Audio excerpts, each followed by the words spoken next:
It's past 10 o'clock p.m. I should have done this cooking video ages ago, maybe 3 to 4 weeks ago. I'm still in the 4th of July spirit. Nothing to be ashamed of, right? Wearing the American flag right now, you know, American pride. Greetings, nerds. Welcome to a cooking video, another cooking video. We're gonna be making some s'mores pie. Sorry about that, nerds. That was our pet. That's our pet dog. Anyway, as I was saying, we're gonna be making some s'mores pie. Now, s'mores is one of Julian's favorite snacks. It's a popular summer snack in the US and also Canada. I also love s'mores, despite it being unhealthy and it destroys your arteries, your veins, and eventually having a heart attack and potentially a stroke. That's gonna be me in 40 years. I'll be ready, just like D-Generation X. Oh, by the way, my name is Jules Nerdy, so hi. I had already preheated this pie crust here. It is nice and hard. I'm following this recipe for the most part from this website right here, so shout out to this website. I'm not going to waste any more time here. Without any further ado,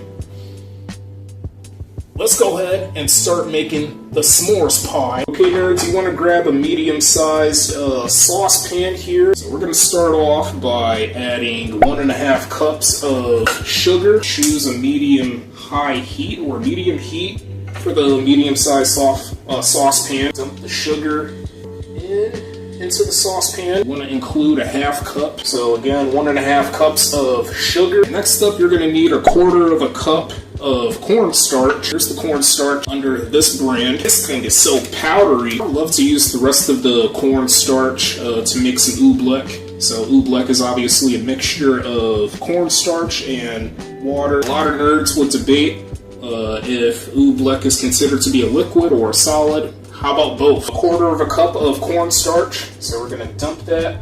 We're gonna dump it into the saucepan. 1/4 teaspoon of salt. So here's a little bottle of salt. Just a little bit of salt. Up next, we want to add 3 cups of whole milk. Pour this into here. So that was 1 cup. Cup number 2. Cup number 3. You need 4 eggs that are beaten to shit. Dump it in here as well. You want to take your spoon and start mixing the stuff. Start mixing this up. Okay, once you have stirred this nice and well for several minutes, you want this to look like cake batter. You want to make sure you turn off the heat. Now we're going to start adding some semi-sweet chocolate. This is a 12-ounce bag, but we're going to use 6 ounces of the semi-sweet chocolate. Let's see.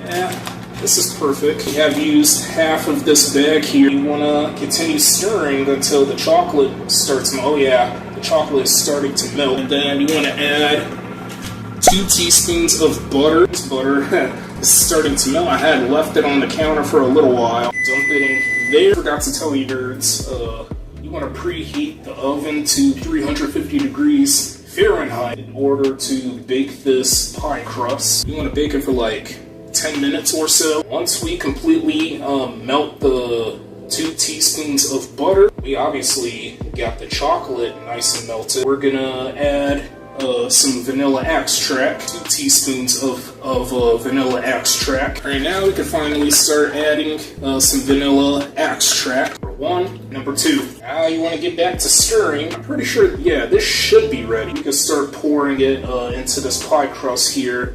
That's to my right. I'm going to carefully pour this into the pie crust. I think this is a bit too much. I should have bought a bigger pie crust. I forgot how many inches this pie crust is. Oh, I'm going to be disgusting enough to try this out. I'm not going to get salmonella because I had heated up the beaten up eggs. So.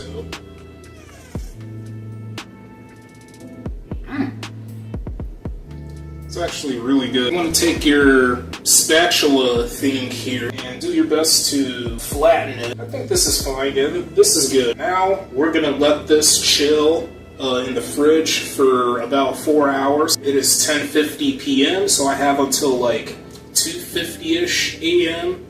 To take this thing out. Then we're gonna add some marshmallows, then broil this pie. So nerds, I will see you then. I've just been in my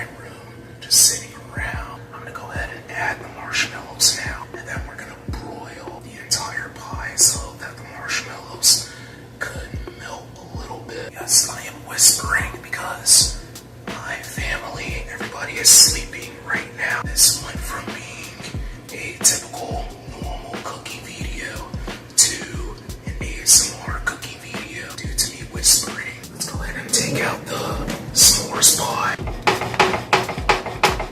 It is not so jiggly anymore. That's because it's been sitting in the fridge for over 4 hours. The filling hardened due to the cold temperature. Duh, Jules dirty. Okay, we got some jet puffed marshmallows. Easy. Spread all of these marshmallows out. Should cover this entire pie here with mini marshmallows. I don't want to make a mess. Take it nice and slow. Just a few more marshmallows. I think this is good. Yeah, this looks good. Let's go ahead and put this into the oven and let the s'mores pie broil for a little bit.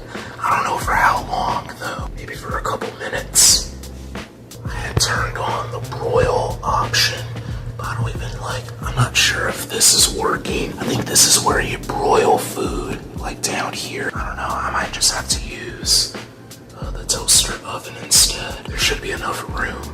Yeah, there's gonna be enough room for the s'mores pie to be in there. Yeah, forget the conventional oven. Forget it. Just forget it. Can't even get this thing to work. I hope this isn't a mistake. In you go. A little scared about this. Once the all of those marshmallows here are nice and toasted, then that's when we take out the s'mores pie. Well, nerds, the s'mores pie has cooled down, and someone already took a piece before I could take a piece. I'm not mad. We're still gonna get the opportunity to taste this, so I'm pretty thrilled. Here is a piece of the s'mores pie here. I'm gonna be honest here. I could have done the stirring and the mixing way better for the filling, because you can see the lumps. Yeah, the filling is still kind of lumpy. Yeah, I messed up. Kinda. I can't wait to get an electric mixer so I could improve my mixing skills and baking skills. Overall cooking skills. Let's just go ahead and try this s'mores pie out. Cheers!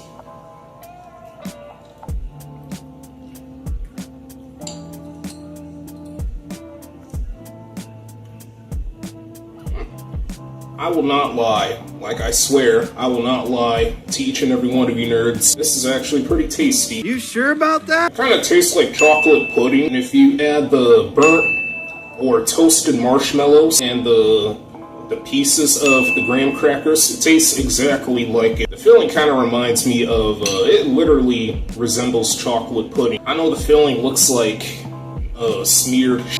Doesn't smell like it, doesn't taste like it. Winner. Uncle Sam would be so proud of me. If you're a s'mores fanatic like me and Julian, I recommend making s'mores pie. If you're tired of eating the traditional s'mores and you want to make s'mores, if you want to take something into a different level, either by like making it as a brownie or a cake or I don't know, muffin, cupcake, and the pie, like in this video, it's actually delicious. And I know this cooking video is overdue. I know I had delayed this so much. The 4th of July has been over for like over 4 weeks now. Those just couldn't care less. A bunch of people would celebrate a major holiday. Like before we could get to that major holiday, or like after that major holiday is over, people would still celebrate. So that is going to be the end of this cooking video. Stay tuned for more content, nerds, and I hope this cooking video was